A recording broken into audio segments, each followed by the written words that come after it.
what's love? Because it's like, because this is the thing. Because it's like, okay, we're talking about sex, we're talking about relationships, we're talking about all this stuff, but like, there's that feeling. Like, what is that feeling? Like, love is a feeling. Cool. Love is definitely not a feeling. Yeah. But it's a thing though. So like, we all know that like a lot of people, like if you said, oh, like what's love in it, or like, oh, why are you with this person, or why do you love them?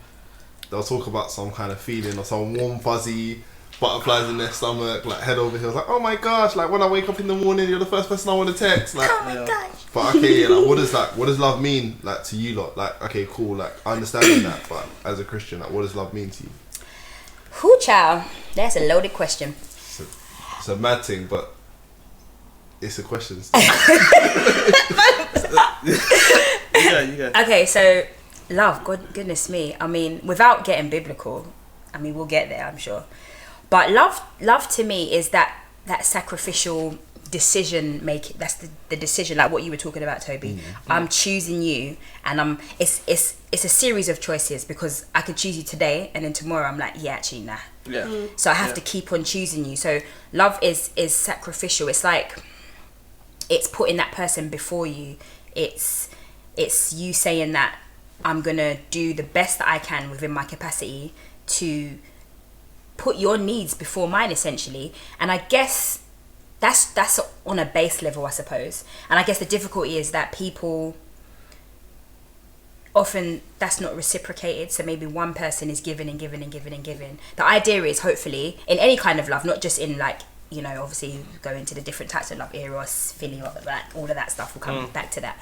But if both parties or all parties involved, whichever way you want to look at it, are doing that, like are sacrificing and giving and giving and giving, then nobody's going to be depleted, because everybody is continually being filled up. But what seems to happen is, because maybe people don't believe in love being a series of choices, or they choose, or they think maybe they just have a different definition of love or whatever, then you end up getting, it becomes one-sided, and so people check out. They're like, actually, yeah, I'm done with this. I'm not in love anymore. I'm not in love anymore. But love has been defined by Disney, essentially, which is like Disney, Hollywood, the biggest problem. Yeah.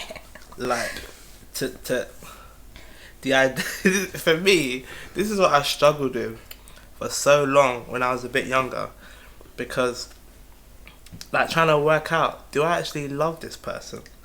I don't feel anything for them like that.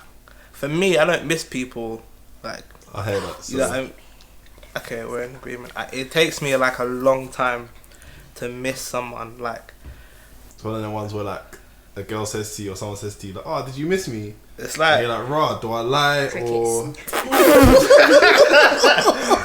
literally, oh, do I lie? Do I tell the truth? You know, I just tell the truth now. Well, no, I didn't. I hear and you. it's not a problem. It's just there wasn't enough distance for me to miss you yet. But the repercussions though. Look, for me, that's another thing in itself. That's something you have to deal with in your relationship. I hear that. You have to make it so, you know what? This your face is interesting. I think for me, each relationship is different. There's no relationship that's like, they're not like a cutout thing. It's like, they're not meant to look like this.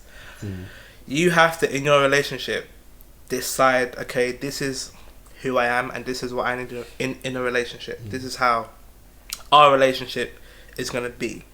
If you try and just say, you should miss me, or like, why don't you? Like, I think, okay, maybe there's a question for why don't you sometimes, but the should, this is the part I don't like. I don't like the shoulds. The shoulds, nah, they're not my friend. So like, I think something that you both touched on that is like, with love, with any kind of relationship or any situation, it's more to do with the expectancy. Like, where does your love stem from? What are you guys building off of, and what do you guys expect from each other as well? Yeah. So like, what does that look like when you're kind of, when you're bedroom with someone? So like, when you're like on that level of like, okay, cool, like, I know who you are.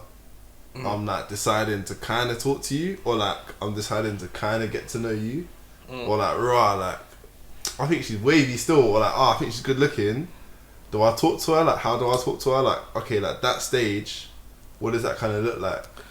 I think at that stage, love has nothing to do with it, really. I mean, there's like, I think, obviously you start from a place of attraction. I'm attracted to this person. I like the way they look, or just I just want to be around them for whatever reason. So attraction isn't love.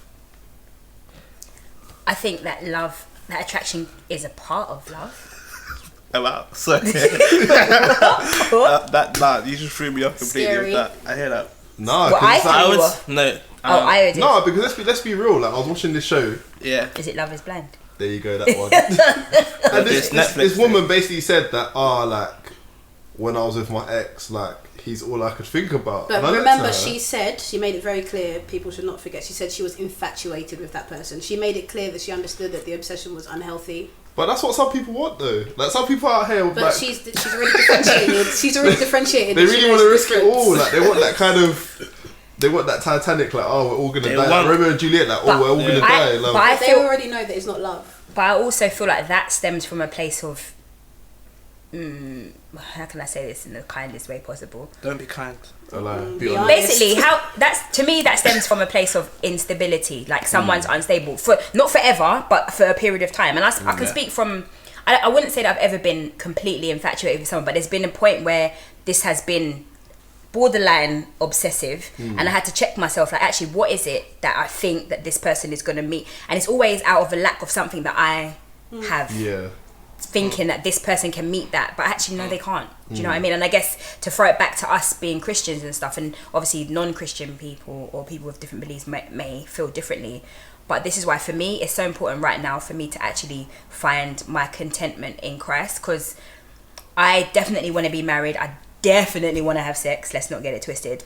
100. Like, Hands up. you know, I'm here for it. Like, Legal, But- why are you so quiet? she's pensive, she's deep in thought. Do you know what I mean? No, the world just overly complicates love. It just makes me want to vomit. I I can't. hear that. I can't do it. A lot of It's people lost in very, the sauce. very, very simple to me. I'm Go also- on. Tell us the simplicity. The simplicity of it is, for the world anyway, love is a choice. That's it. For the world, you choose to be with someone and you stick with them. With Christians, love is a choice to be with someone, constantly choose to be with them, in the sense that they are part of your purpose. I feel like that's where the difference comes in for the world of the Christians, because I've definitely been with someone that I could have been with for the rest of my life because I love them. However, based on my purpose and based on the alignment with how my children will be raised, it wouldn't work. So that's where it had to end. So my choice to love you would have been detrimental to my future, but I can still love you. So in Christianity, I would say that it's loving with purpose involved. And I don't think it's, not that it's not hard to do the act, I just don't think that's hard to understand. It's very simple. I'm also not very emotionally attached to people either. But I feel like there's also levels to that as well. Before you can get emotionally attached to somebody, you have to let yourself do that. That's interesting what you just said though about purpose, and tying that into how, even though I love you as a person, essentially, if I stay with you, I'm not going to be able to fulfill my purpose in Christ. I can't really have a Christ-centered household And that's an impossibility. if my partner isn't actually in Christ. Meaning that, like, you can't be with someone who is not in Christ, because So what are we saying? Cross faith dating's a no. I would be marrying you, accepting who you are now, although I would like for you to be someone else, because otherwise my understanding is that you will not end up in the same place that I'm going to end up in after we pass away, and even living, we will not be serving the same purpose, which is to bring people to God. So either way, it will just be selfish. I'll be loving you because you bring me joy. But meanwhile, in your whole life, I see that you will never live with the joy that I have. Yeah. But because you're making me happy, I'm keeping you. The thought of having kids now brings a problem, not because of seeing two different faiths, not because I feel there'll be arguments in the house, but because I feel as though it doesn't set my children up to have a true understanding of unity when we're not together. So then I believe that would cause them issues, not because mummy and daddy aren't happy, because we would be. If I love someone, we're going to be happy, but will my children have clear understanding of unity in Christ? if there's no example of that in the house. Yeah, see, I like that, and actually something that you said about the cross faith thing. Like, I don't think it's completely impossible, but something that I do feel, and this might be controversial, but I'm gonna say it anyway, is when I've heard loads of people say, "Oh yeah, like my mum's a Muslim and my dad's a Christian, or my mum's a this," and like, I always feel like that. Not that they're lying, obviously not, but I always feel like one person cannot be as devoted to their God or to their one person religion. is compromising. Yeah. Like one person has to be compromising, because you, like, it's just, to me, it's impossible. And from what I know of, I don't know why I use Islam as an example, but from what I know of it, like it's impossible. You can't, like, someone somewhere is going to be compromising. Yeah. And I like what you said about the purpose thing, because that's been something that's been ringing like bells in my head for the last, I would say, probably like 2 years. Because actually, I don't think that a lot of Christians do think about that as much as we think they should. I don't think they do at all, because it's almost like the focus is, find the person that's a Christian, and they love God, you love God, da da da.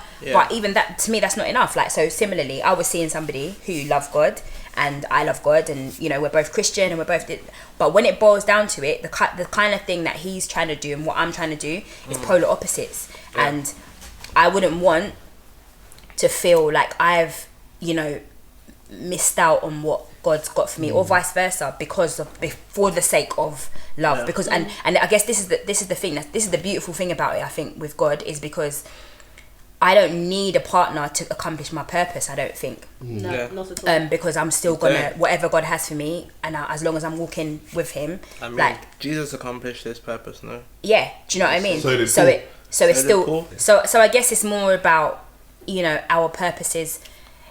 If the two of us coming together, are our purposes going to be fulfillable with us together? Do they complement one another? Are we aligned? Then if not, then we don't need to, because that's the thing. You can love, like you said, I can choose to love you. I could have stayed with this guy because it was, well, for the most part, it was cool. Do you know what I mean? It's a great guy, cared about me, looked after me, all those kind of stuff. But more and more it became evident, especially as I began to really dig deeper into God and say, okay, God, like, what are you saying for me? It became more and more apparent that this is not going to work. And that's okay as well. But I feel like what happens is, because in our, like, kind of sphere of Christendom, almost like there's been this fear of, particularly I would say for women more so than men, the fear of the older you get, you can't be too, not you can't be too picky, but there is that underlying theme of you can't be too picky. He's a Christian, he's this, and why are you saying no? And other people might even turn around and say, oh, you're too fussy, and it's like, no, I know what God has spoken over my life, but again, this boils down to your relationship with God and where are you at with that? Do you know what I mean? Because the umbrella of Christian, the people are in different stages. People are, I think it's important to highlight there as well that there's a fine line between essentially waiting on God to help you, waiting on him to reveal your purpose, and I guess the person who is going to help you to meet your purpose, and also you actually actively making yourself available and like actively getting to know people and giving people a chance, understanding that your perfect person doesn't actually exist. I think a lot of times when people think about reaching purpose and thinking about how to reach purpose with a person, they think, okay, if I'm going to do this, I'm going to do this all out, which is perfect. But then it's like, they think, okay, I need to get it right. And it's like, if the person isn't right, then it's not going to happen. I'm not going to allow it. But then it's like, the person to be right, I don't believe that there's a right person for you. There are right people.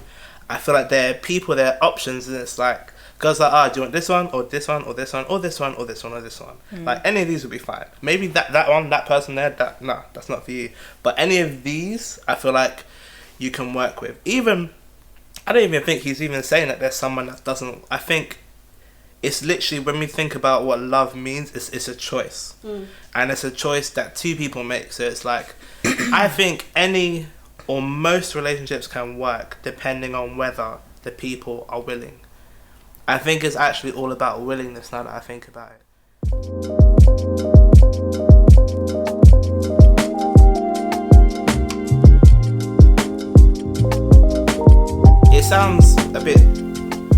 it's self-absorbed, really.